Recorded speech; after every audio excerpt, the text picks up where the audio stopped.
ప్రతి ఒక్కరికి తెలియజేస్తూ ఉన్నాను. దేవుని ప్రేమ చొప్పున ఆయన మనపై చూపిన కృప ద్వారా మరొక ఆదివారం మనం దేవుని సన్నిధానంలో ఉన్నాం.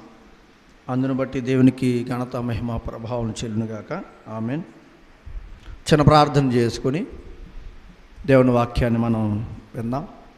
ప్రతి ఒక్కరు కూడా ఏకీభవించండి ప్రార్థనలో. ప్రేమగల తండ్రి, కృపగల నాయన, మీ ఉన్నతమైన ఘనమైన నామానికి లెక్కలేని స్తుతి స్తోత్రములు చెల్లించుకుంటూ గతించిన కాలమంతా మీరు ఎక్కల చోటున భద్రపరిచి ఈ యొక్క ఆదివారపు క్రీస్తు పునరుత్థాన దినాన మమ్మల్ని అందరినీ మీ వాక్యం ద్వారా, మీ వాక్యాన్ని నేర్పించడానికి, మమ్మల్ని బలపరచడానికి, ఆత్మీయంగా స్థిరపరచడానికి, సంఘములో, సమాజంలో మమ్మల్ని సంఘంగా ఉంచిన విధానం బట్టి వందనాలు.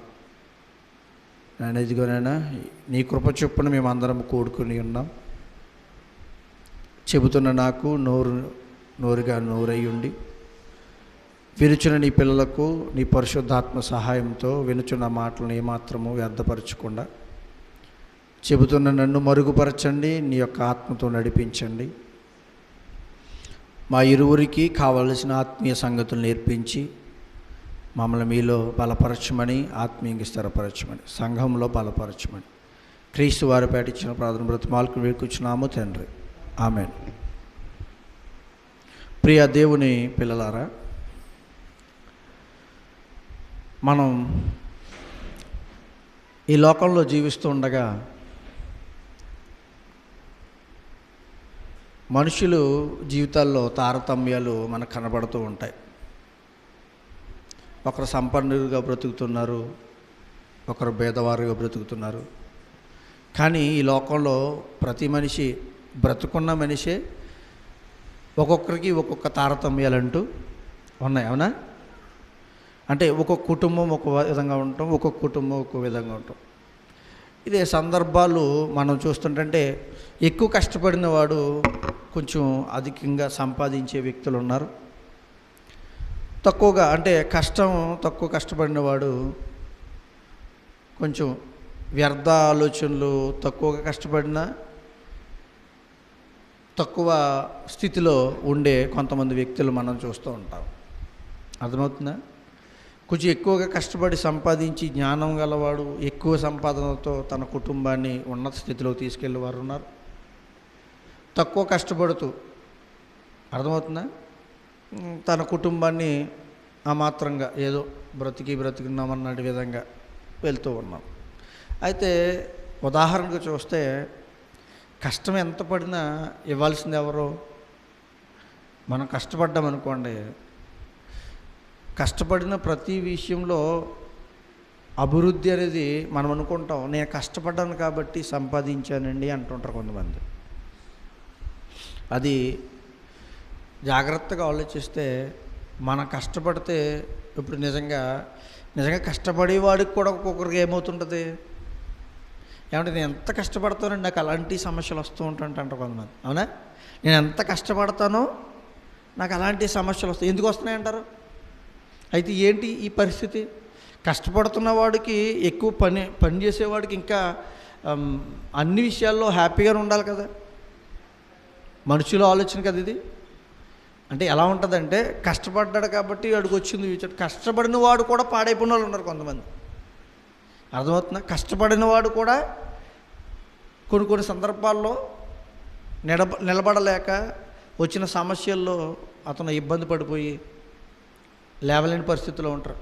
ఉదాహరణకి ఒక ఇంట్లో ఇద్దరే వ్యక్తులు ఉన్నారనుకోండి, ఒక బిడ్డ, ఇద్దరు వ్యక్తులు ఉన్నారనుకోండి. కష్టపడుతున్నాడు అనుకో, పోషించగలడు, బాగుంటుంది.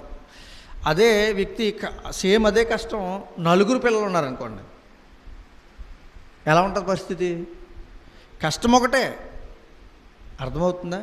అలా మనం మనుషుల జీవితాల్లో వచ్చే ఈ పనులు, ఈ పరిస్థితులు బట్టి మనం ఈ లోకంలో ఉన్న స్థితిగతులను ఆలోచిస్తూ, కొన్ని వాక్యంలో ఉన్న పరిస్థితులను బట్టి, అంటే కొన్ని వాక్యంలో మనం చూసిన వాటిని బట్టి పరలోకంలో కూడా ఎలాంటి పరిస్థితులు ఉంటాయి అన్న గమనించవచ్చు మనం. ఉదాహరణకు చెప్తున్నాను. ఇప్పుడు సంఘం ఇప్పుడు చర్చి ప్రారంభమైంది. మొదటి నుంచి పాటలు పాడుతూ వచ్చి తుడిచి క్లీన్ చేసి చైర్స్ వేసి వీళ్ళందరూ ఉన్నారు కదా, వాళ్ళు పరలోకం వెళ్తున్నారు. సంఘానికి సమయానికి వచ్చి, అంటే వాక్యం చెప్పే టైంకి వచ్చి, రక్షణ పొందాడు, వాక్యం చేయడానికి వచ్చాడు, విన్నాడు, బాగానే బ్రతుకుతున్నాడు, చెడుగా ఏం బ్రతకట్లే, చనిపోయాడు. అతను ఎక్కడికి వెళ్తాడు? పరలోకం వెళ్తాడు. ముందు నుంచి వచ్చి కష్టపడి భక్తిగా బ్రతికి చనిపోయిన వ్యక్తి కూడా పరలోకం వెళ్తున్నాడు కదా. అయితే మరి వీళ్ళిద్దరూ ఒకే విధంగా ఉంటారంటారు పరలోకంలో? అర్థమవుతుందా? జాగ్రత్తగా గమనించండి. మొదట ఎక్కువ కాలం అంటే దేవుని సేవలో కష్టపడుతూ తనకున్న జీవితాన్ని, తనకున్న సమయాన్ని, తనకున్న సమస్తాన్ని ఖర్చు పెట్టి సమయాన్ని ఇచ్చి దేవుని సేవలో కొనసాగిపోయిన వ్యక్తి చనిపోయినా, లేదు ఇంకా చనిపోతాను అనే టయానికి, అంటే ఇంక నేను తక్కువ కాలంలో చచ్చిపోతున్నాను, ఇప్పుడు ఇంకొక 10 రోజుల్లో చనిపోతున్నాను కదా, వీళ్ళు రక్షణ పొందాను అనుకోండి, నేను పరలోకం వెళ్తాను, అంతే కదా. ఎప్పటి నుంచో కొనసాగుతూ దేవునిలో సంఘంలో నడుస్తూ అనేక కార్యక్రమాలు చేసి అలసిపోయి సొలసిపోయి ఎన్నో బాధలు పడి వచ్చిన వ్యక్తి కూడా చనిపోయిన తర్వాత పరలోకం వెళ్తున్నాడు. రక్షణ పొందిన కొన్ని రోజులకే చనిపోయిన వాడు కూడా పరలోకం వెళ్తాడు. మరి ఇంతకాలం కష్టపడి భూమి మీద వచ్చాడు కదా, అతను తక్కువ కాలమే రక్షణ పొంది వచ్చిన వ్యక్తికి తేడాలు ఉన్నాయా లేవా? ఉన్నాయా? ఒకసారి వాక్యం ద్వారా చూద్దాం. యాకోబు రాసిన పత్రిక మొదటి అధ్యాయము 12వ వచనం చూద్దాం.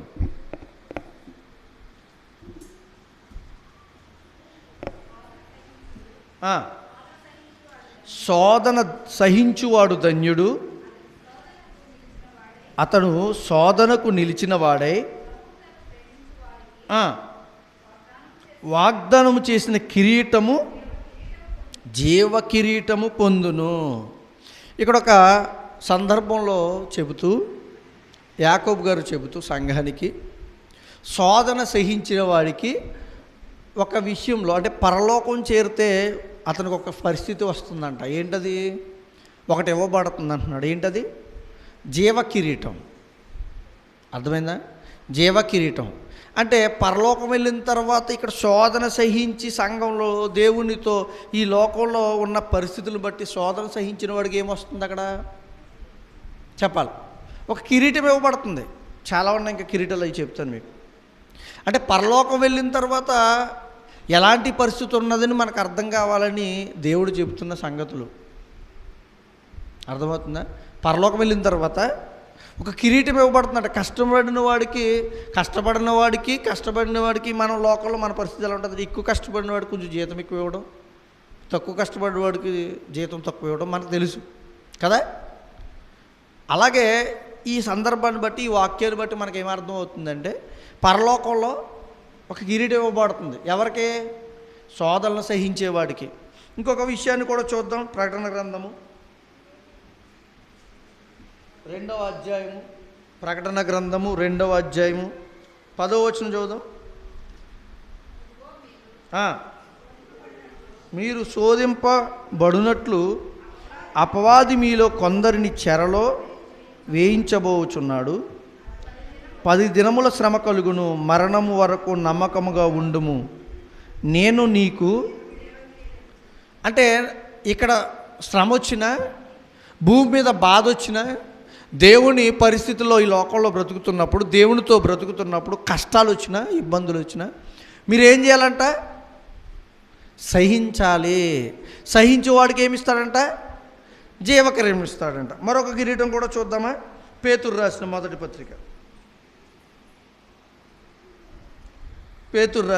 పత్రిక 5వ అధ్యాయము 3-4 వచనాలు చదువుదాం. పేతురు రాసిన మొదటి పత్రిక 5వ అధ్యాయము 3-4 వచనాలు.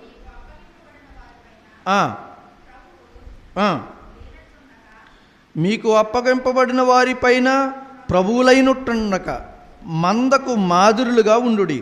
ప్రధాన కాపరి ప్రత్యక్షమైనప్పుడు మీరు వాడబారని మహిమా కిరీటము. ఇక్కడ మరొక కిరీటాన్ని చెబుతున్నాడు ఇక్కడ దేవుడు. అంటే మీకున్న స్థితిని మీరు ఉపయోగించుకుని గొప్పవారిగా ఉండకుండా బ్రతికితే మీకేమి ఇవ్వబడుతుందని అంటున్నాడు? మరొక కిరీటాన్ని చెబుతున్నాడు ఇక్కడ, మహిమా కిరీటము. ముందు చదివింది ఏంటి? జీవ కిరీటము. ఇక్కడ ఏంటంట? మహిమా కిరీటం. అంటే ఒక ఒక ఒక వ్యక్తి ఈ లోకంలో జాగ్రత్తగా బ్రతికి పరిశుద్ధంగా బ్రతికి చనిపోయిన తర్వాత పరలోకం వెళ్తే కిరీటం ఇవ్వబడుతుంది. అది కూడా వ్యత్యాసాలు కనబడుతున్నాయి. ఒకటి జీవ కిరీటం అన్నాడు, ఒకటి మహిమా కిరీటం అన్నాడు. మరొకటి కూడా చూద్దాం. చూడండి, తెస్సలోనికి రాసిన మొదటి పత్రిక 2వ అధ్యాయం. తెస్సలోనికి రాసిన మొదటి పత్రిక 2వ అధ్యాయము 19-20 వచనాలు. ఏలయనగా మన నిరీక్షయనైనను ఆనందమైనను అతిశయ కిరీటమైనను ఏది? మన ప్రభువైన యేసు యొక్క రాకడ సమయంన ఆయన ఎదుట మీరే కదా. సరిపోతుంది. ఏమండి? నిశ్చయముగా మీరే మా మహిమయు ఆనందమునై ఉన్నారు. ఇక్కడ ఏమంటున్నాడు? ఎలా అనగా మా నిరీక్షణ అయినను ఆనందమైనను అతిశయ కిరీటమైనను మరొక కిరీటాన్ని చెప్పబడుతుంది. ఇక్కడ ఏంటంట?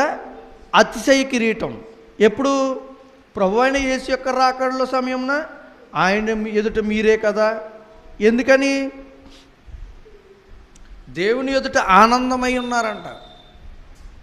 ఇక్కడ మరొక కిరీటాన్ని చూపిస్తూ ఉన్నాడు పౌలు గారు. ఇక్కడ ఏంటంటే ఇది మహిమ, అంతే. అతిశయ కిరీటం. అతిశయ కిరీటం. అతిశయం అనేది లోకంలో ఉందా? అతిశయం లోకంలో ఉంటుందా? చెప్పాలి. అతిశయపడడం ఉందా లోకంలో? నాకు కారు ఉందని గొప్పగా చెప్పుకునే అతిశయం అంటే అదే. నాకు పలానా ఇన్ని ఎకరాల భూమి ఉందని చెప్పేవాడు, లేకపోతే పలానా ఇల్లు కట్టానని చెప్పాడు, పలాంటి ఉద్యోగం చేస్తున్నాను నేను అని గొప్పగా చెప్పుకునేవాడు. ఏంటంటే అతిశయ. అంటే ఉన్నదాన్ని చెప్పుకుని గొప్పగా చెప్పుకోవడం. మరి పరలోకంలో ఏం గొప్పగా చెప్పుకుని అతిశయ కిరీటం ఇస్తాడు కదా. ఇది ఒక అతిశయ కిరీటం అంటున్నాడు కదా. ఏది అతిశయం ఇక్కడ? ఇప్పటికి 3 కిరీటాల గురించి తెలుసుకున్నాం. జీవ కిరీటము, మహిమా కిరీటము, అతిశయ కిరీటము. చూడండి, మరొకటి చూద్దాం. తిమోతికి రాసిన 2వ పత్రిక 4వ అధ్యాయము. తిమోతికి రాసిన 2వ పత్రిక 4వ అధ్యాయము 7-8 వచనాలు. మంచి పోరాటము పోరాడి తిని నా పరుగు కడముట్టించి తిని విశ్వాసము కాపాడుకొంటిని. ఇక మీదట నా కొరకు నీతి కిరీటం ఉంచబడి ఉన్నది. ఎక్కడ కోసం చెప్తున్నారంటే పౌలు గారు, నేను ఒక కిరీటం నాకు ఇస్తాడు దేవుడు. ఏం చేసినందుకు కిరీటం ఇస్తున్నాడు? మంచి పోరాటం పోరాడాడంట, పరుగు పెట్టాడంట. దేవుడి సేవలో కొంతమంది సంఘానికి రావాలంటే పరుగెడతారా? మనం చర్చికి రావాలనుకోండి, పాటలు స్టార్ట్ అయినాయి కాబట్టి పాస్టర్ గారు ప్రార్థన చేశారు, వెంటనే వెళ్ళక్కర్లొద్దు. ఎప్పుడు వెళ్ళొచ్చు? ప్రార్థన చేసిన వెళ్ళక్కర్లొద్దు. ఎప్పుడు వెళ్ళొచ్చు? పాటలు అయిపోతాయి కదా. అండి, నిజంగా కొన్ని సంఘాల్లో పాటల కోసం పరిగెట్టేవారు కూడా ఉన్నారు. ఎందుకంటే నాకు పాట ఇస్తారు, నేను పాట పాడి నేను గొప్పగా చెప్పుకోవాలని. పోనీ ఇక్కడ అది కూడా లేదు. అందరం కలిసి పాడతాం, అందరం సమానంగానే ఉంటాం. సర్లేండి, మాకేం పాటలు ఎవరండి, అందుకని నేను త్వరగా వెళ్ళనండి అని చెప్పేవాళ్ళు ఉన్నారు. అవునా? మమ్మల్ని పైకి రానివ్వరండి, మమ్మల్ని మాట్లాడినెవరండి, మాకు ప్రార్థన ఎవరండి అని చెప్పేవాళ్ళు ఉన్నారు. రండి, పాట పాడండి, ప్రార్థన చేయండి అని చెప్తుంటే పౌలు గారంట ఆయన పరుగు కడముట్టించాడంట. మనం పరుగు దేనికి కడతాం? ఒకవేళ రేషన్ ఇస్తున్నారని అనుకోండి, అక్కడ మనకు బాగా అలవాటు అయిపోయిందంటే కూత. ఎక్కడో కూత వినపడితే అయ్యో వెళ్ళిపోతాడేమో. ఇంతకుముందు లైన్లో నుంచిన వాళ్ళం, ఇప్పుడు అలా లేదు. ఇంటికి దగ్గరికి వచ్చేస్తున్నారు, ఊర్లోకి గ్రామానికి వచ్చేస్తున్నారు. అయినా కూడా ఏముంటుంది? ఆతురత. నాకు ఉంటుందో లేదో, ఎంత లేకపోయినా ఇస్తారు. అయినా కూడా ఏముంటుంది అక్కడ? పరుగు. ఇంకా జీవిత సంబంధమైన ప్రతి విషయంలో ఆశ, పరుగు, కష్టము. పని విషయంలో కూడా పరుగులెడతాం. ఉద్యోగం విషయంలో పరుగులెడతాం. పౌలు గారంట దేవునికి సేవ చేయడంలో పరుగు పెట్టాడంట. సంఘానికి రావడానికి నడక కూడా నడలేదు ఇప్పుడు. అందుకే చాలామంది నడలేక రాలేక, కాళ్ళు బాగున్నా, ఆరోగ్యం బాగున్నా, అన్నీ బాగున్నా కొన్ని కుర్చీలు ఇంకా ఖాళీగానే ఉంటున్నాయి. ఎందుకు అనుకుంటున్నారు? మరి పౌలు గారు పోలిస్తే పౌలు గారికి అయితే ఒక కిరీటం ఇస్తారన్నాడు, జీవ కిరీటం. ఏ కిరీటం ఇది? నీతి కిరీటం ఇస్తామన్నాడు. మరి మనకేమి ఇవ్వాలంటారు? ఒకవేళ సంఘానికి లేటుగా వచ్చినా ఏ కిరీటం పొందుకోవచ్చు ఒకవేళ అక్కడికి వెళ్తే మనం? అసలు మనకు కిరీటం ఉంటుందంటారా? ఉదాహరణకు ఆలోచిద్దాం. మనకి ఎక్కడ కిరీటం ఉందంటారా? ఏమంటే దేవుడు మనుష్యుని పరిస్థితులను బట్టి తన గ్రంథాన్ని రాయిస్తూ జాగ్రత్తగా ఆలోచించండి అయ్యా, మీ జీవిత విషయాల్లో లోకంలో ఎన్నో సాధించారు, పొందుకున్నారు. కానీ నా యొద్దకు రండి, ఇగో ఇలాంటి కిరీటాలు ఇస్తాను అని మనకి ఒక నిజంగా ఎవరైనా కష్టపడిన వాడికి ప్రతిఫలం దొరికింది అనుకోండి, ఎలా ఉంటుంది చెప్పాలి? కష్టపడిన వాడికి ప్రతిఫలం దొరికింది అనుకోండి, ఎలా ఉంటుంది? సంతోషంగా ఉంటుంది. కష్టపడకుండా వచ్చిందనుకోండి, విలువ ఉండదు ఎక్కువ శాతంగా. మనం ఆలోచిస్తాం, మనం అనుకుంటాం అలా కదా. కష్టపడే సాధించిన దానికి మనం జాగ్రత్తగా చేయగలుగుతాం. కష్టపడకుండా వచ్చేసింది అనుకోండి, ఆ వస్తువుని ఎలా అయినా వాడగలుగుతాం. అందుకే కష్టపడండి అయ్యా, నీకు ఇలాంటి పరిస్థితులు ఉన్నాయని దేవుని వాక్యం ద్వారా ఇంకా పౌలు గారు ఇలా మాట్లాడుతున్నారు, లేకపోతే యాకోబు గారు చెప్పారు. ఇంకొక విషయాన్ని కూడా చూద్దాం. చూడండి, ఇంకొకటి కొరింథీయులకు రాసిన మొదటి పత్రిక, మరొక కిరీటాన్ని కూడా చూద్దాం. కొరింథీయులకు రాసిన మొదటి పత్రిక 3వ అధ్యాయము 8వ వచనం. కొరింథీయులకు రాసిన మొదటి పత్రిక 3వ అధ్యాయము 8వ వచనం నేను చదువుతున్నాను. నాటువాడును నీళ్లు పోయేవాడును ఒకటే, ప్రతివాడు తాను చేసిన కష్టం కొలిది జీతం పుచ్చుకొనును. మేము దేవుని జత పనివారమై ఉన్నాము, మీరు దేవుని వ్యవసాయమును దేవుని గృహమునై ఉన్నారు. ఒకసారి 25వ వచనానికి వెళ్దాం.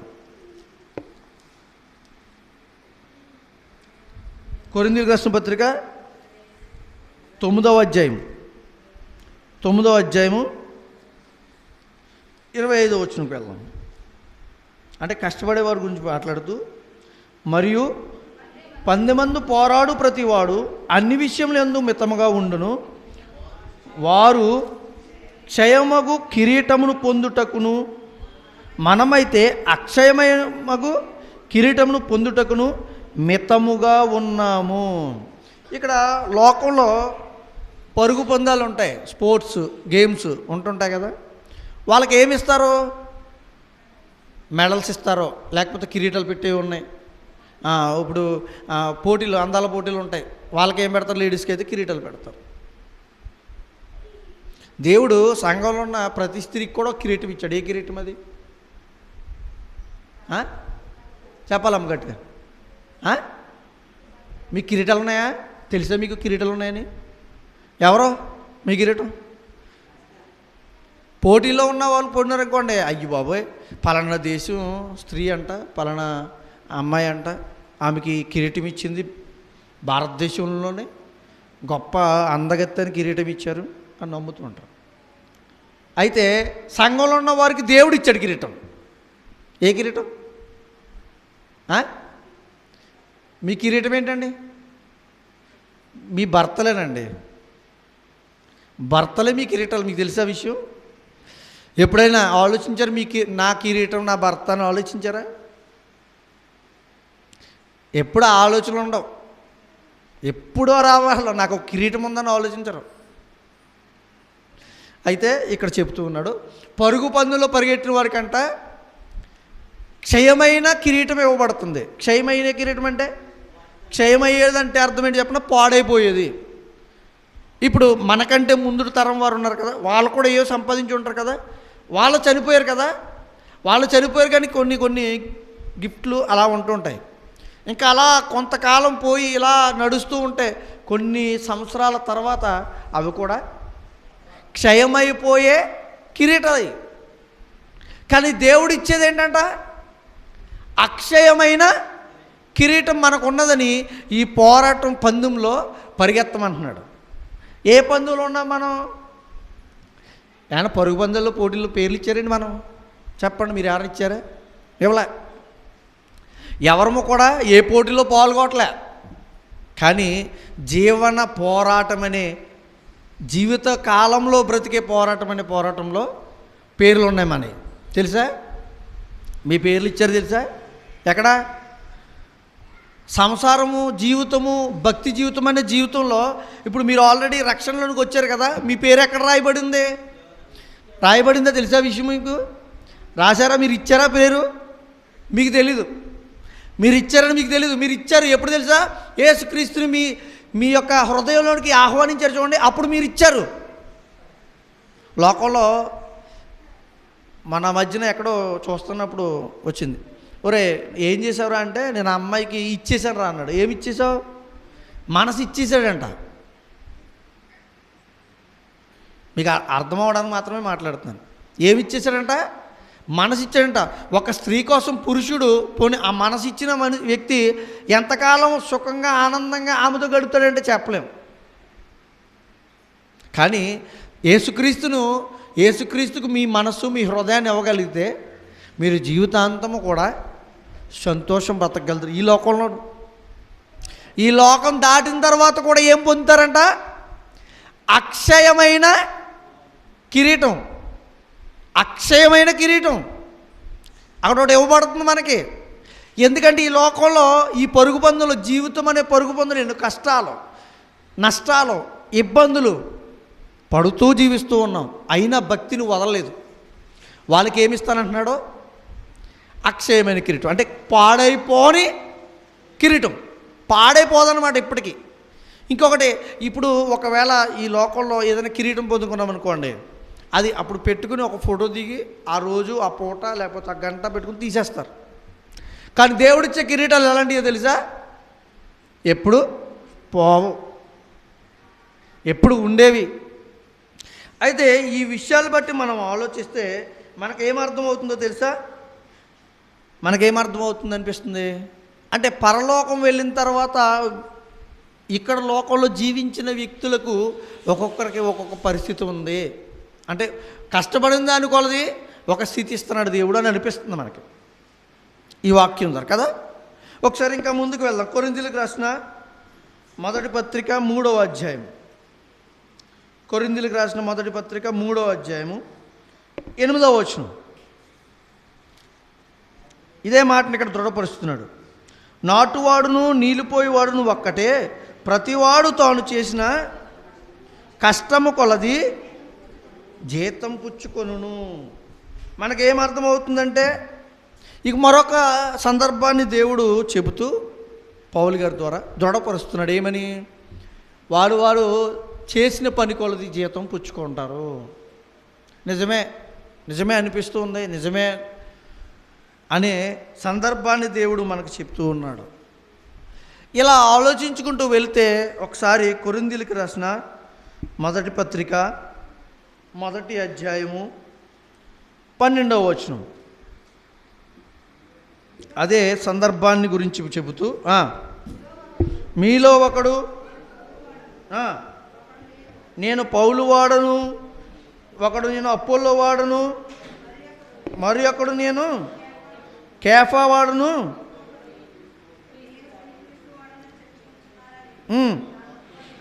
క్రీస్తు వాడనని చెప్పుకుంటున్నారని నా తాత్పర్యము. క్రీస్తు విభజింపబడి ఉన్నాడా? ఏమండి, దేవుడు ఏమన్నా విభజింప ఉన్నాడా? నేను పలానా వ్యక్తిని మనిషిని అంటున్నాడు. అయితే ఏం చెప్తున్నాడు ఇక్కడ?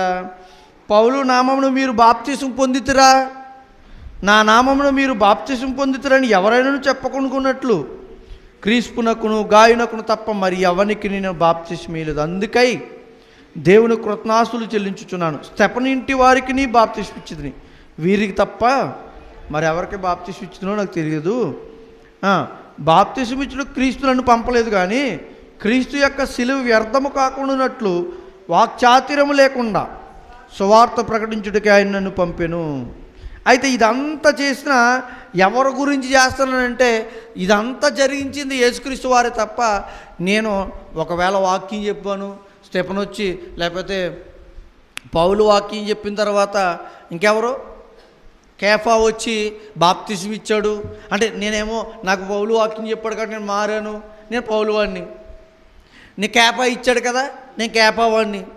లేకపోతే ఇంకొకడు చెప్పాడు కదా, ఇంకొక వ్యక్తి వచ్చి పలానా పాస్టర్ గారు చెప్పడం వల్ల నాకు మార్పు మనసు వచ్చింది అన్నాను చూడండి, ఆయన వాడిని అని చెప్తున్నారేమో మీరు.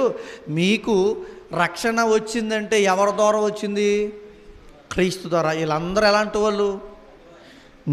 నీళ్ళు పోయేవాడు కానీ నాటిన వాళ్ళలో ఏమీ లేదంటున్నాడు. ఒకసారి అదే కొరింథీయులకు రాసిన మొదటి పత్రిక 3వ అధ్యాయము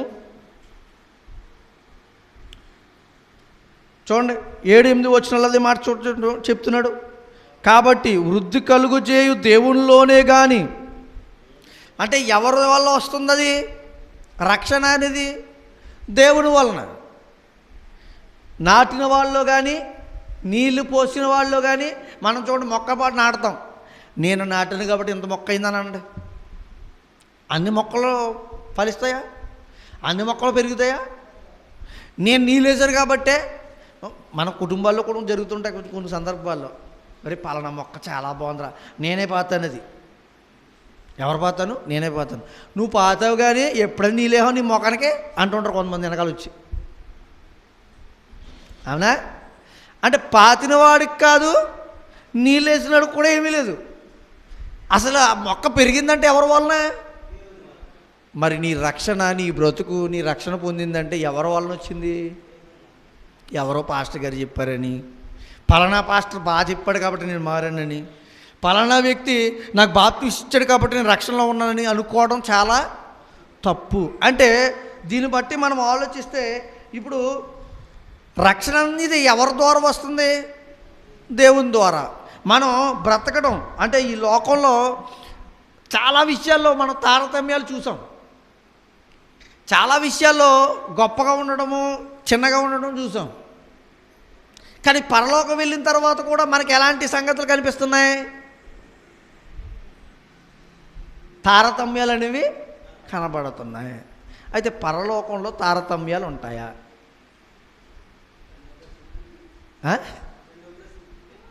పరలోకంలో తారతమ్యాలు ఉంటాయా? ఒకవేళ ఆలోచిద్దాం. పరలోకం అనేది ఎలాంటిది? ఈ లోక సంబంధమైనది కాదు అన్నాడు. అంతేనా? ఈ శరీరంతో ఆ లోకంలోకి వెళ్ళలేం. ఈ లోకంలో ఉన్న నీరు అక్కడ అవసరం లేదు, ఈ లోకంలో ఉన్న గాలి అక్కడ అవసరం లేదు, సూర్యచంద్రులు అక్కడ అవసరం లేదు. తెలుసా విషయం మీకు?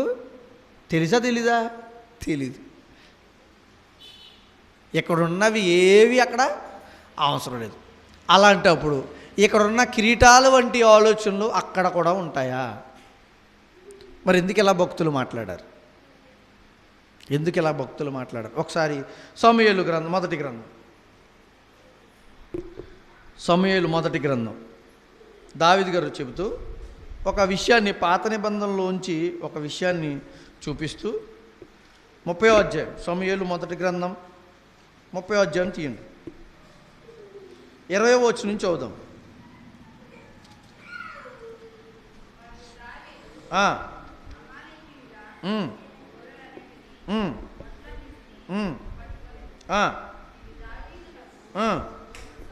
దోపుడు సొమ్మని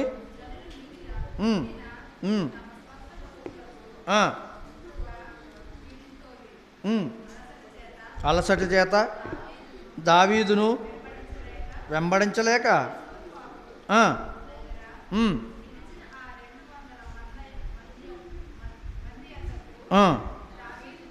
దావీదు పోగా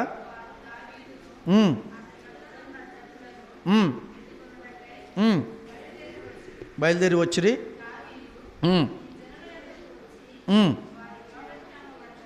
వారి యోగక్షేమములు అడుగగా ఉమ్, ఉమ్. అంటే దావీదుతో కూడా కొంతమంది వెళ్ళారంట, వాళ్ళ దుర్మార్గులను పనికి మాలిన వారును కొందరు, వీరు మనతో కూడా రాక నిలిచిరు కనుక తమ భార్యలను పిల్లలను తప్ప మనకు మరలా వచ్చిన దోపుడు సొమ్ములో మనమేమి వీరకీయము, తమ భార్యలను వారు తీసుకుని పోవచ్చునండి. అందుకు దావీదు వారితో ఇట్లండి. ఇక్కడ మీకు ఎలా చదువుతుంటే కొంచెం కన్ఫ్యూజన్ ఉంటుంది, కానీ నేను చెప్తాను చూడండి. ఇక్కడ ఆనాటి కాలంలో దావీదు నివసిస్తూ జీవిస్తూ దేవుని తరపున బ్రతుకుతున్న కాలంలో దావీదు ఒక రాజ్యం మీదకి, ఒక ప్రజ మీదకి యుద్ధానికి వెళ్ళాడు. అయితే అప్పుడున్న సందర్భం ఏంటంటే ఎలాంటిదంటే, ఏదైనా ఒక దేశాన్ని కానీ ఒక ప్రాంతాన్ని కానీ గెలిచామనుకోండి, ఓడిపోయిన వారి దగ్గర ఉన్న ధనాన్ని కానీ సొమ్ముని కానీ అన్నీ దోచుకుని వాళ్ళకున్న చిన్నపిల్లల్ని, వాళ్ళ స్త్రీలని, లేకపోతే ఎవరైతే వీళ్ళ పని చేయడానికి ఉపయోగపడతారో వాళ్ళని తీసుకుని వచ్చేసేవారు. అదేం చేసేవారంటే ఎవరైతే ఎంత కష్టపడారో వారు పంచుకునేవారు. ఇక్కడ ఇదే సందర్భాన్ని చెప్తున్నాడు దావీదు గారు. ఒక జనాంగం మీదకి వెళ్ళాడంట, అక్కడ యుద్ధం చేశాడు. ఎవరిని? అమాలేకుల మీదకి వెళ్ళాడు. వాళ్ళకు ఉన్నదంతా దోచుకుని, అప్పుడు ఉన్నది ఏంటంటే ఆస్తి, గొర్రెలు, మేకలు, అలాంటి వాటిని ఆస్తిగా వాటిని పంచుకునేవారు, కష్టపడ్డవారు పంచుకునేవారు. కానీ ఇక్కడ ఏమైందంటే దావీదు వెళ్తున్నప్పుడు కొంతమంది మధ్యలో అలసిపోయి ఒక చోట ఆగిపోయారు. అర్థమవుతుందా? ఆగిపోయిన తర్వాత కొంతమంది ఈయన కూడా వెళ్ళారు, యుద్ధం గెలిచారు, వచ్చారు. వీళ్ళు ఎందుకు ఆగిపోయారంటే ఆగిపోయారు. ఇప్పుడు ఈయన కూడా వెళ్ళిన వాళ్ళు ఏమంటున్నారు తెలుసా? వాళ్ళు అక్కడ ఆగిపోయారు, అలసిపోయి, వేస్ట్, ఇంకా వాళ్ళకి ఏమీ ఒక్కలొద్దు, మనం పని చేసుకుందాం, వాళ్ళ బారిని తీసి వెళ్ళిపోమానండి. అర్థమవుతుందా? మనం ఈ సొమ్ము అంతా పంచుకుందాం, కష్టపడ్డాం కదా మనం. అప్పుడు దావీదు ఏమంటున్నాడో చూడండి ఒకసారి, కింద చదవండి. అందుకు దావీదు వారితో ఇట్లను, నా సహోదరులారా, యెహోవా మనలను కాపాడి మన మీదికి వచ్చిన ఈ దండును మనకు అప్పగించి మనకు దయచేసిన దాని విషయంలో మీరేలాగూ చేయకూడదు. అంటే ఎవరి వల్ల మనం గెలిచాం? దేవుని వల్ల గెలిచాం, చేయకూడదు. మీరు చెప్పినది ఎవరు ఒప్పుకొందురు? యుద్ధమునకు పోయినవని భాగమెంతో సామానునొద్ద నిలిచిన వాని భాగము అంతే అని వాడుక. ఇది ఎక్కడి నుంచి వచ్చిందంటారు? యుద్ధానికి ఎవరు వెళ్ళారో వాళ్ళకే కాదు, ఎవరైతే ఆ పనిముట్లు ఆ యొక్క వాళ్ళతో వాళ్ళతో పాటు వెళ్తారు చూడండి యుద్ధానికి, వాళ్ళ పక్కన ఉన్న వారికి కూడా సేమే అంటున్నాడు దావీదు. ఎందుకు చెప్తున్నాడంటారు దావీదు? మీకు అర్థమైందా? ఆయనతో పాటు వచ్చిన వారికి అక్కడ అలసిపోయి ఆగిపోయారు కదా, వాళ్ళకు కూడా సమానమేనయ్యా, ఇలాగే ఇవ్వాలని వాడికి ఇది కరెక్ట్, అది అలా చెయ్యాలి మనం అని అంటున్నాడు. ఎందుకు వచ్చిందంటారు అతనికి ఆలోచన? ఎందుకు ఇలా చెప్తున్నాడు అంటారు? ఎందుకు అలా చెప్తున్నాడో తెలుసా? దేవుడు చెప్పండి ఎవరు కూడా. దావీదు చాలా జ్ఞానవంతుడే, దేవునికి ఇష్టానుసారుడైన మనుషుడే. దావీదు ఎవరి మాటలు అనుసరించి బ్రతికాడు? దేవుడు ఆజ్ఞలను అతిక్రమింపకుండా బ్రతికాడు, ఒక్క విషయంలో తప్ప. అంతే కదా? ఆ విషయాన్ని కూడా దేవుడు తర్వాత పరిష్కరించి తన జీవితంలో కావాల్సిన చేయాల్సింది చేసి తన కష్టపెట్టి బాధపెట్టి నిలబెట్టాడు కదా. తెలుసు కదా విషయం. ఇప్పుడు ఈ మాటలు, దేవుని మాటలు వింటున్న వ్యక్తి ఎప్పుడైతే ఈ దావీదు ఇలాంటి ఆలోచన ఎలా వచ్చినాయి అంటే, దేవుని మాట ఎక్కడో అతన్ని గుర్తుంది అంటే దేవుడు కూడా ఇలా చెప్పి ఉండాలి, అంతేనా? ఒకసారి చూద్దాం. సంఖ్యాకాండము 31వ అధ్యాయము 25వ వచనం. సంఖ్యాకాండము 31వ అధ్యాయము 25వ వచనం చదవండి. మరియు యెహోవా మోషేతో చెప్తున్నాడు. ఇక్కడ మోషేతో మాట్లాడిన మాట ఇది. ఏమని? చదవండి. నీవును ఎలియాజరైనా యాజకుడైన ఎలియాజరు చెప్పాలి, చదవాలి మళ్ళీ గట్టిగా. ఎలియాజరును సమాజము యొక్క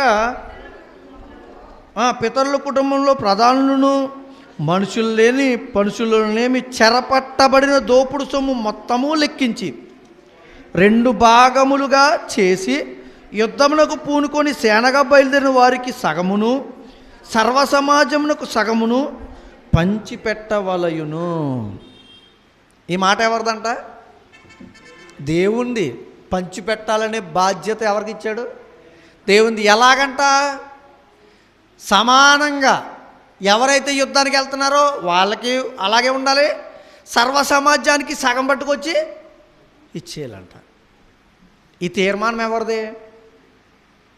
ఈ ఆలోచన ఎవరిది? దావీదుకి ఎలా వచ్చింది? దేవుని చెప్పిన మాటను బట్టి, అంటే తూచా తప్పకుండా పాటిస్తున్నాడు కాబట్టి. అయితే ఈ లోకంలోనే ఇంత పగడబందీగా సమానమని పంచుతున్న దేవుడు పరలోకంలో కిరీటాలు ఎందుకు ఇస్తున్నాడు? అర్థమైందా? ఈ లోకంలో సాధించిన వాటినే, లేకపోతే కష్టపడి పట్టుకున్న వాటినే, తెచ్చుకున్న వాటిలోనే ఇలాంటి తీర్మానాలు ఇచ్చిన దేవుడు పరలోకంలో మరి కష్టపడిన వాడికి ఒక కిరీటము, కష్టపడలేని వారికి ఒక కిరీటం ఇవ్వాల్సిన అవసరం ఏంటి? ఒకసారి మత్తయి సువార్త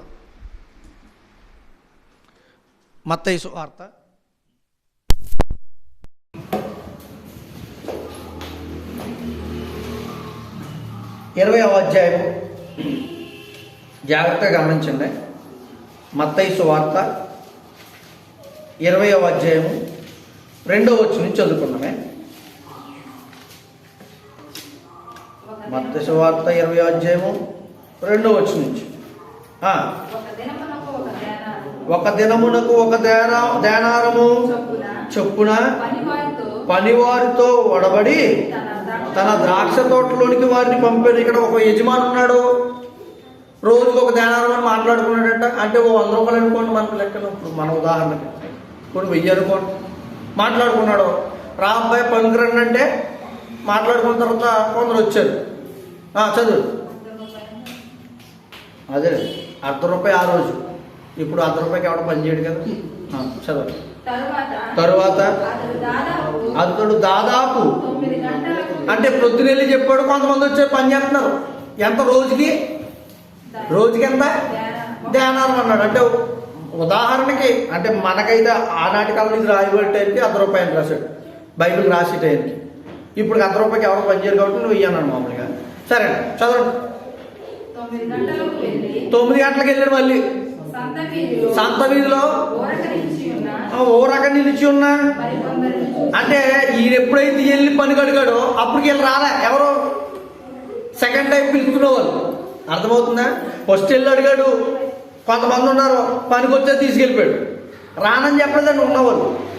వీళ్ళు అప్పటికి రాలేదేమో. తర్వాత కొంచెం 9 గంటలకు వెళ్ళాడంట. మళ్ళీ కొంతమంది వచ్చారు, వాళ్ళని కూడా తీసుకున్నాడు అన్నాడంట. అప్పుడు ఏమన్నాడు? మీరును నా ద్రాక్ష తోటలో వెల్లుడి, ఏదైతే న్యాయమో అది మీకు ఇస్తాను. మీరు 9 గంటలకు వచ్చారు కదా, నాకు ఏది న్యాయం అది ఇస్తాను అన్నాడు. తర్వాత వారు వెళ్ళారు. దాదాపు మళ్ళీ 12 గంటలకు వెళ్ళాడండి. 12 గంటలకు వెళ్ళాడు, 3 గంటలకు కూడా వెళ్ళాడు. వెళ్ళిన తర్వాత సేమ్ అదే టైంలో, ఒరే అబ్బాయి రండి పనికి, మీరు ఖాళీ కూర్చోవడం ఎందుకు, రండి పనికి తీసుకెళ్తున్నాను, పని చేయించిన తర్వాత నాకు ఎంత ఇష్టమో తీసుకెళ్తాను అన్నాడు. అలాగా 12 గంటలు ముందు ఉదయాన్నే 6 గంటలకు వెళ్ళి ఉండొచ్చు. తర్వాత 9 గంటలకి, 12 గంటలకి, 3 గంటలకి, అంటే 4 సమయాల్లో మనుషుల్ని తీసుకొచ్చి పనులు పెట్టుకున్నాడు, పని చేయించుకున్నాడు. సాయంకాలం 5 గంటలకు వెళ్ళాడు. మళ్ళీ 5 గంటలకు కూడా తీసుకొచ్చాడంట. మళ్ళీ కొంతమంది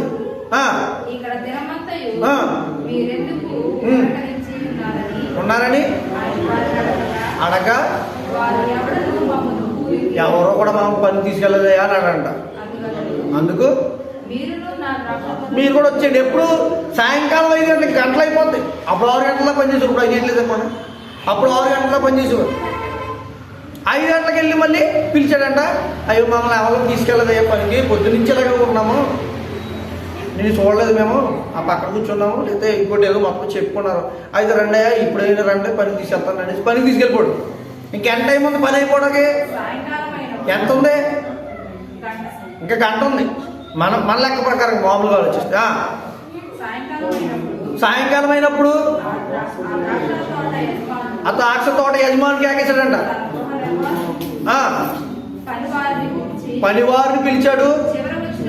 చివరి వచ్చినాడు. ఇప్పుడు చివరి వచ్చినాడు ఎప్పుడు వచ్చాడు? 5 గంటలకు వచ్చాడు. మొదట వచ్చినాడు 6 గంటలకు వచ్చాడు. చివరి వచ్చినాడు ఎన్ని గంటలు పని చేయడు? గంటే. మొదట వచ్చినాడు ఎన్ని గంటలు పని చేయడు? 12 గంటలు పని చేశాడు.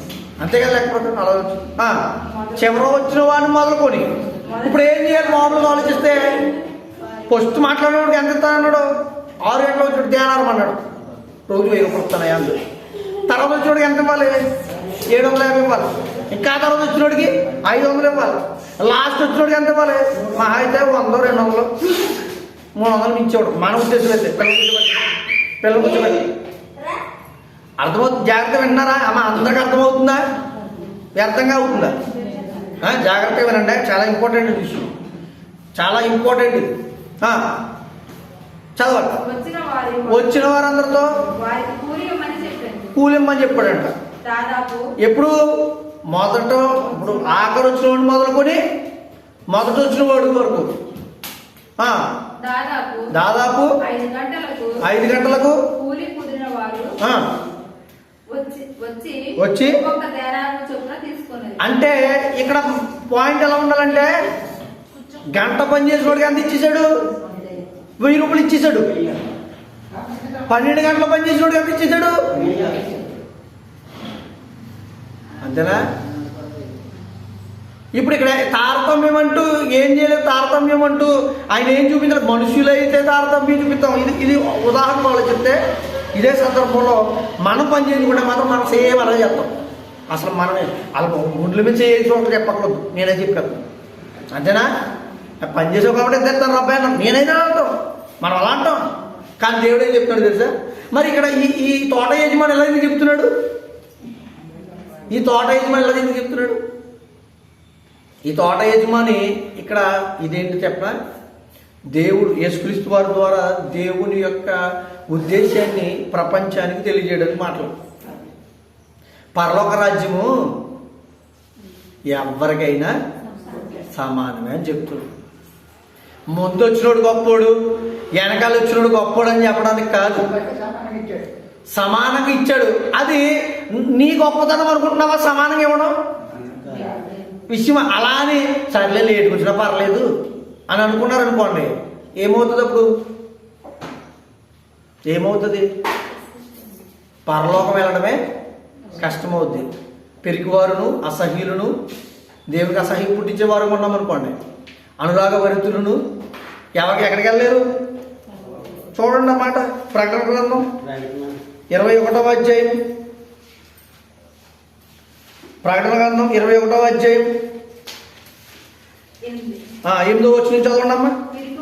పిరికివారును అవిశ్వాసులను అసహ్యులను నరహంతకులను. ఏమంటే నేను అలాంటి పనులు ఏం చేయలేదు కదా, ఏమంటే నేను అలాంటి పనులు ఏం చేయలేదు కదా అని అంటుంటాం. నేను అంత చెడు కార్యాలు ఏం చేయలేదు కదా, చెడు కార్యాలు ఏం చేయలేదు కదా. మరి అలాంటప్పుడు నన్ను అలా ఎంచాల్సిన అవసరం ఏంటి? అంటే దేవుడి సన్నిధిని నువ్వు వ్యతిరేకంగా దేవుడిచ్చిన ప్రేమని అలుసుగా తీసుకున్నాం అనుకోండి, ఏమవుద్ది? నాన్న బండి ఇచ్చాడండి, బండి అడిగాం ఏంట్రా అంటే, నాన్న కాలేజీకి వెళ్ళి వస్తాను అన్నాడు. బాగా కాలేజీకి వెళ్ళి వస్తా అన్నాడు. సరే అటు వేసుకెళ్ళరా అన్నాడు. వేసుకెళ్ళాడు, వచ్చాడు. 2వ రోజు కూడా చూశాడు, మా నాన్న అలాగా ఇస్తున్నాడు కాబట్టి కాలేజీ సినిమాకి వెళ్దాం ఇవ్వాలనుకుని 4 ఎక్కించి సినిమాకి వెళ్ళాడు. ఏదైంది? మంచితనం కాస్త చెడ్డ అయిపోయింది. తర్వాత ఏం చేస్తాడు తండ్రి? తెలిసిన తర్వాత పర్లేదు బాబా, ఏం కాదు ఇల్లు అంటాడా? చెప్పాలి. ఇంకా బండి ఏమన్నా నువ్వేం చేసుకుంటా చేసుకో, సైకిల్ మీద లేకపోతే నడిచి వెళ్ళరా అంటాడు. మరి దేవుడు కూడా మన పరిస్థితుల్లో మనం అలాగే చేసామనుకోండి, పర్వాలేదని చెప్పారు కదా పాస్టర్ గారు, ఆల్రెడీ కొన్ని సందర్భాల్లో దేవుడు చెప్పాడు కదా, అందరికీ సమానమైనట్టు పరలోకం, లేట్ అయితే ఏమైందిలే అని అనుకున్నాం అనుకోండి. అంటే మీరు లేట్ చేస్తారని చెప్పట్లే అక్కడ ఈ విషయం. వాక్యం దేవుడు సమానంగా అందరిని చూస్తాడు పరలోకంలో చెప్తున్నాడు. పరలోకంలో మన సమానంగా చూడటానికి దేవుడు చేశాడు తప్ప, అంతేగాని మనం ఆ విషయాన్ని అరుసుగా తీసుకుని ఎలా అయినా పర్వాలేదు లేని బతికామనుకోండి, ఏంటైపోతుంది పరిస్థితి? ఎక్కడ జారిపోతాం? ఎలా వెళ్ళినా పర్వాలేదని అనుకున్నామంటే నరకానికి జారిపోతాం. చూడండి ఫిలిప్పీయులకు రాసిన పత్రిక 2వ అధ్యాయము, అందుకే చెప్తున్నాడు చూడండి ఆ మాట ఎలా చెప్తున్నాడు. ఫిలిప్పీయులకు రాసిన పత్రిక 2వ అధ్యాయం 8వ వచనం నుంచి, మరియు ఆయన ఆకారమందు మనుష్యుడిగా కనబడి మరణము పొందునందున, అనగా శిలువ మరణము పొందునంతగా విధేయత చూపిన వారై తను తాను తగ్గించుకొనెను. అందుచేత పరలోకమందున్న వారిలో గాని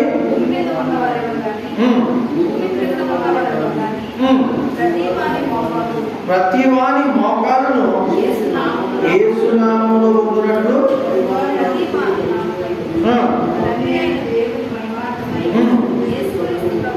సరిపోతుంది. ఇక్కడ చదవగా 8వ వచనం చెప్పలేదు.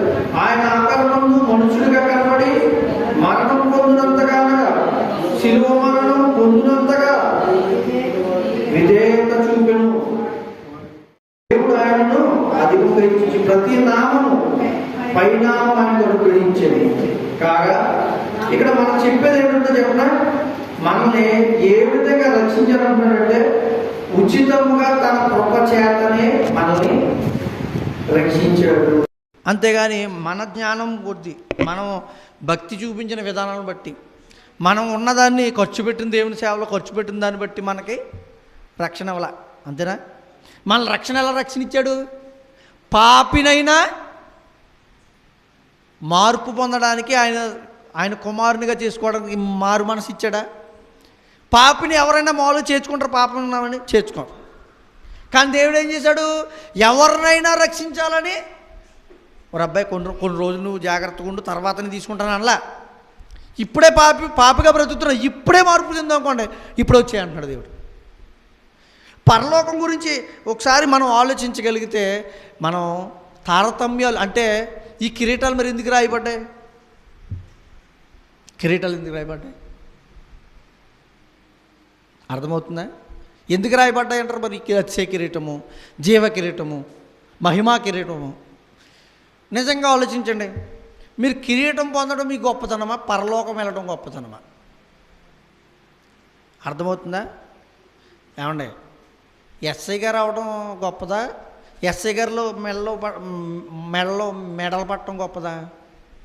సహజమైన వ్యక్తికి ఒక ఎస్ఐ గారు అయిపోవడం ఇష్టమా? లేదు ఎస్ఐ గారు అయిన తర్వాత మెడలే కావాలనుకోవడం ఇష్టమా? అసలు కావాల్సింది ఏంటి? ఎస్ఐ గారు. మరి మెడలు ఎందుకు మనకి?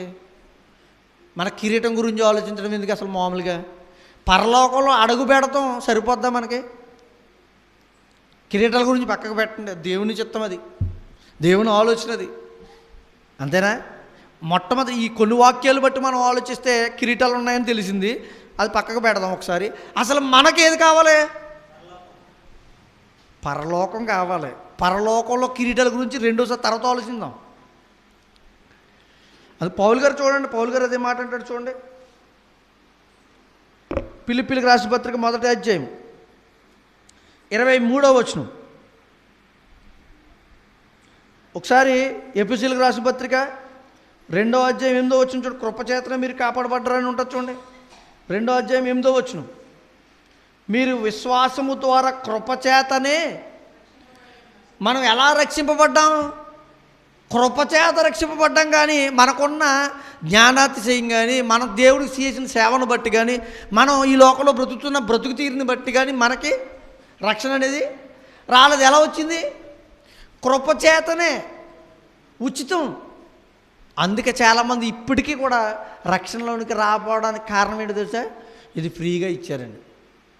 అందుకే కొంతమంది కొన్ని సంఘాల్లో రేట్లు పెట్టారంట.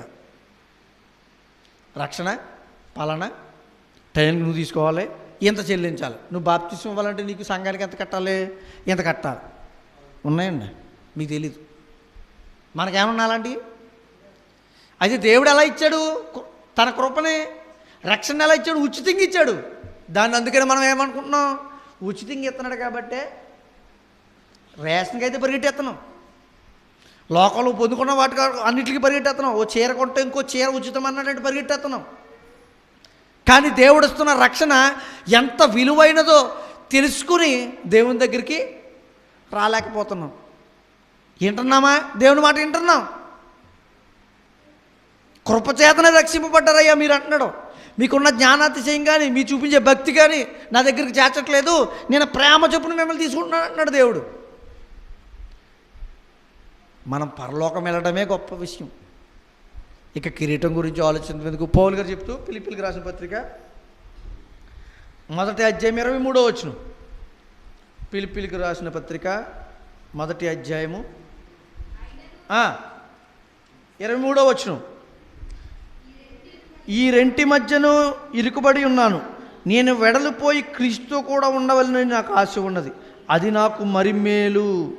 పౌలు గారికి ఏమొచ్చిందంట, ఈ లోకంలో జీవించడం కంటే నేను క్రీస్తుతో జీవించడం గొప్పది, అది నాకు మేలు అంటున్నాడు. ఎక్కడికే క్రీస్తుతో జీవించాలంటే పరలోకం.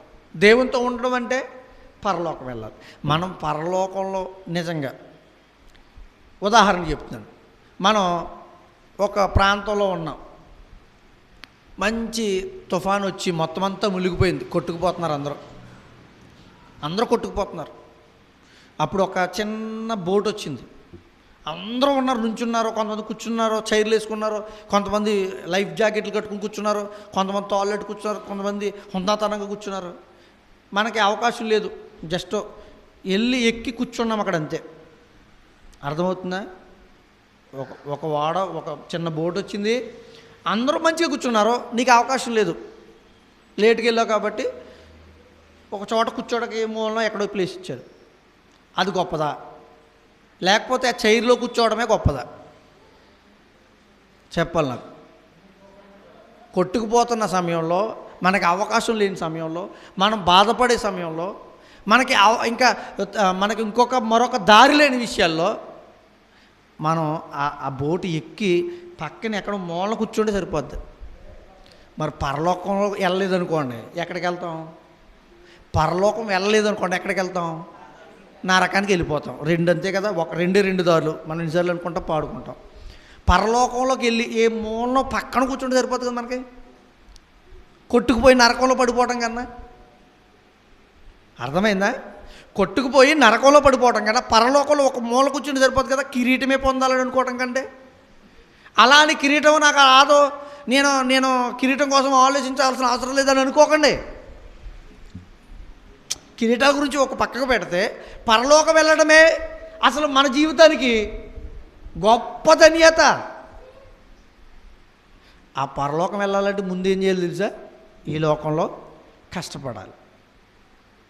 మనం వినని వారి కోసం అది. మీకు విషయం అర్థమవుతుందా? మరి లాస్ట్ వచ్చిన వాడు అంటే, నేను చచ్చిపోయే ముందు దగ్గరలో తీసుకుంటానులేండి, నీ చావు ఎప్పుడో చెప్పు. అర్థమవుతుందా? ఆ టైంలో తీసుకుని వచ్చేస్తానులేండి పరలోకం. నీకు రోజు వారమో లేకపోతే ఏదో సమయంలో దేవుని వాక్యం వినబడుతుంది కదా, రక్షణ పొందని చెప్తున్నాను కదా, నువ్వు మారలేదు, సడన్గా నీ మరణం వచ్చేసింది, హార్ట్ అటాక్ వచ్చింది, ఏదో వచ్చింది, చనిపోయాం. ఎక్కడికి వెళ్ళిపోయాం? ఇంత బ్రతికి ఏమిటది లోక సామెత? అలాంటి పరిస్థితి మన జీవితాల్లో తెచ్చుకోకూడదని దేవుడు చెప్తున్నాడు. అందుకే ఈ హెచ్చరిక చేస్తున్నాడు. పరలోకం ఎలాంటిది అంటే, ఉదాహరణకి మరొక విషయాన్ని కూడా చెప్తాను. సంఘంలో ఎలాంటి వారు వస్తారు సంఘంలోనికి? వివిధ తత్వాలు, వివిధ మనస్తత్వాలు కలిగిన భూలోకంలో జీవించే వాళ్ళు వస్తున్నారు కదా. గొప్పవాడే ఉండొచ్చు, డబ్బున్నవాడే, అందరూ ఎలా ఉన్నారు ఈ లోకంలో, ఈ సంఘంలో సమానం. మరి పరలోకంలో కూడా ఎలా ఉంటాం అందరము? భూలోకంలో ఉన్న సంఘమే సమానం అంటే అర్థమవుతుందా? నీకు కిరీటాలు ఇచ్చినా ఏమి ఇచ్చినా నువ్వు ఎలా ఉండొచ్చు అక్కడ? సమానమే. నువ్వు కష్టపడి ఎంతో కష్టపడి వెళ్ళినా కిరీటం ఇచ్చినా నువ్వు ఎలాంటి వాడు? సమానమే అన్న. పరలోకం వచ్చిన వారందరూ ఒకే విధంగా బహుకరింపబడతారు. అయితే కష్టపడిన వాడికి కిరీటం ఇచ్చినా కూడా సమానమే. అర్థమవుతుందా? అర్థం కాలేదా? అర్థమైపోయిందా? అంటే ఈ కిరీటాల గురించి ఎందుకు చెప్పాడు మరి దేవుడు? ఒకవేళ నువ్వు కష్టపడ్డావా, అంత కష్టపడ్డావా, నీకు ఒకటి ఉంది, వాటి కోసం ఎదురు చూస్తున్నాడు పౌలు గారు. మహిమ కిరీటం నాకు ఇవ్వబడుతుంది అని ఎదురు చూస్తున్నాడు, ఎందుకంటే కష్టపడ్డాడంతా. మనకేముందండి, చచ్చి రావడానికి ఎప్పుడు పడుతుంటే, ప్రార్థన చేయడానికి ఇబ్బంది పడుతుంటే, సంఘంలో కూర్చోవడానికే బాధపడుతుంటే, అసలు పరలోకం అనే మెట్టు ఎక్కుతామంటారా మనం? పరలోకం ఉదాహరణకు మెట్లు అనుకోండి, ఒక మెట్టు ఎక్కుతామంటారా మన భక్తి జీవితాన్ని బట్టి? ఆలోచించండి. మనకున్న భక్తి జీవితాన్ని బట్టి ఈ లోకంలో ఎన్నటిని ఆశపడుతున్నాం మనం? ఈ లోకంలో ఎన్ని వాటిని దేవుడు ఏమంటే ప్రతి వారం ఏదన్నా ఫంక్షన్ వచ్చింది అనుకోండి, చర్చి మానేసి దేనికి వెళ్తాం? ఫంక్షన్కి వెళ్తాం. చర్చి గొప్పదా, ఫంక్షన్ గొప్పదా? ఆదివారపు ఆరాధన ఎంత గొప్పది. సరే, ఇలా అసలు మానకుండా ఈ అనారోగ్యం వస్తే తప్ప మానకుండా వచ్చిన వాళ్ళు ఎంతమంది ఉంటారో సంఘంలో? క్వశ్చన్. కష్టం. మరి అలా కాదండి, మా ఇంటి దగ్గర, నీ ఇంటి దగ్గర అంటున్నావు, నీ బంధువు అంటున్నావు, నీ పాత బంధువు అంటున్నావు, వాళ్ళ ఇంటికి వెళ్ళకపోతే తప్పదండి అంటున్నావు. మరి సంఘానికి వెళ్ళకపోతే నిన్ను ఎలా రాస్తాడు పరలోకం? ఫెయిల్. సరే, సంఘానికి వచ్చాం, అన్నీ చేస్తున్నాం, ఇంకా కొన్ని సందర్భాల్లో దేవునితో కొన్ని వాటిలో వెనక్కి పడిపోతున్నాం. మరి పరిస్థితి ఏంటి? అర్థమవుతుందా? పరలోకంలో బహుకరింపబడిన వారి గురించి పక్కకు పెడితే మనం పరలోకం చేరటమే గొప్ప సంగతి. అందరూ సమానంగానే ఉండబడతారు. బహుకారుల గురించి తర్వాత ఆలోచించవచ్చు. అసలు మనం పరలోకం వెళ్ళడానికి ముందు మన జీవితాన్ని కొనసాగించాలి దేవునిలో. ధైర్యంగా ఉండాలి. ఈ లోకంలో ఉన్న వాటిని ఎదిరించడానికి ప్రయత్నం చేయాలి. ఈ దేవునికి వ్యతిరేకమైన పరిస్థితుల్ని మనం వాటిని ఎదిరించి దేవునిలో నిలబడడానికి ప్రయత్నం చేయాలి. ఏదైతే ఈ లోకానికి కొన్ని వాటిల్లో పాపం తప్పని లోకమే చెబుతూనే ఉన్నాయి. మరి దేవుడు అంతకంటే గొప్ప వివరణ విషయాలు మనకు దేవుడు వాక్యం ద్వారా తెలియజేస్తున్నాడు. మనం పరలోకంలో కూర్చోవడానికి, ఎక్కడో మూలం కూర్చోవడానికి ప్రయత్నం చేయండి. అసలు వెళ్ళడమే కష్టమండి. ఇరుకు ద్వారమున ప్రవేశింప పోరాడుడి అంటే పోరాడిన వాళ్ళకి ఏమవుతుంది? పరలోకం. మనం పోరాడకపోతే అర్థమైంది విషయం. ఇప్పుడు పౌలు గారు పోరాడారు కాబట్టే కిరీటం ఇచ్చాడన్నారు కదా. అలా సహజంగా వెళ్ళడానికి ఏం కావాలంట? పోరాటం ఉండాలి. ఒంటె సూదిబజ్జంలో దూరుట ఎంత కష్టమో, పరలోక రాజ్యంలో అంతేనా? మనకేం కావాలి ఈ లోకంలో? డబ్బు. ఇలాంటివన్నీ వింటుంటే అసలు మనం ఏమైనా వెళ్తామంటారా అనిపిస్తుంటుంది ఒక్కొక్కసారి. కానీ వెళ్ళాలి, వెళ్తాం, ప్రయత్నం చేయాలండి, దేవుల్లో నిలబడాలండి, నేర్చుకోవాలండి, తెలుసుకోవాలండి, మార్పు చెందాలండి, మార్పు పొందుతూ మన జీవితాన్ని కట్టుకోవాలండి. అలాంటి వారిగా మనము మన సంఘం అందం కూడా ఉండాలని మీకు తెలియజేస్తూ ఈ నా మాటలు ముగిస్తూ ఉన్నాను. ప్రతి ఒక్కరము కూడా జాగ్రత్తగా ఈ మాటలను మీ హృదయాల్లో భద్రపరుచుకుని మీరు దేవునిలో కొనసాగిపోవాలని మీకు తెలియజేసుకుంటూ ఉన్నాను. ప్రార్థన చేసుకుందాం, తర్వాత బలార్థన కార్యక్రమాన్ని జరిగించుకుందాం. ప్రేమగల తండ్రి, కృపగల నాయన, మీ ఉన్నతమైన మాటలు, విలువైన మీ మాటలు చాలా గొప్పవి. వాటిలో ఉన్న అర్థాన్ని భావనలను మేము అర్థం చేసుకోగలిగితే ఎన్నో విశేషమైన విషయాలు మాకు తెలియజేస్తాయి. ఈరోజు కొన్ని సంగతులు మీరు మాకు తెలియజేశారు. పరలోకం వెళ్ళడమే గొప్ప భాగ్యం నాయన. అక్కడ వెళ్ళడానికి నాయన మేము మార్గము తప్పిపోకుండా క్రీస్తు మార్గంలో జీవిస్తూ ఉండగా, ఈ రక్షణ భాగ్యాన్ని కొనసాగించిపోయే స్థితిలో ముందుకు సాగుతుండగా మీ కృపను చూపించండి, సహాయం దయచేయండి. ఎన్నో సమస్యలు, ఇబ్బందులు గుండా మేము ప్రయాణం చేస్తూ ఉండగా నాయన నీ సేవలో వచ్చే సమస్యలను, బాధలను మేము ఇంకా పొందుకోలేకపోతున్నాం. అలాంటి విషయాల్లో కూడా మేము ముందుకు కొనసాగడానికి సహాయం దయచేయమని, మమ్మల్ని బలపరచమని, స్థిరపరచమని, పరలోక రాజ్యంలో మేము ప్రవేశించగలిగే ఆ గొప్ప స్థితిని దయచేసి మాకు దయచేయమని ప్రార్థిపడు. యేసుక్రీస్తు వారు పెట్టించిన ప్రార్థన బ్రతిమాలకు వేడుకుని పొందుకుని ఉన్నాం మా ప్రియ పరలోకపు తండ్రి. ఆమేన్. అందరికీ వందనాలు.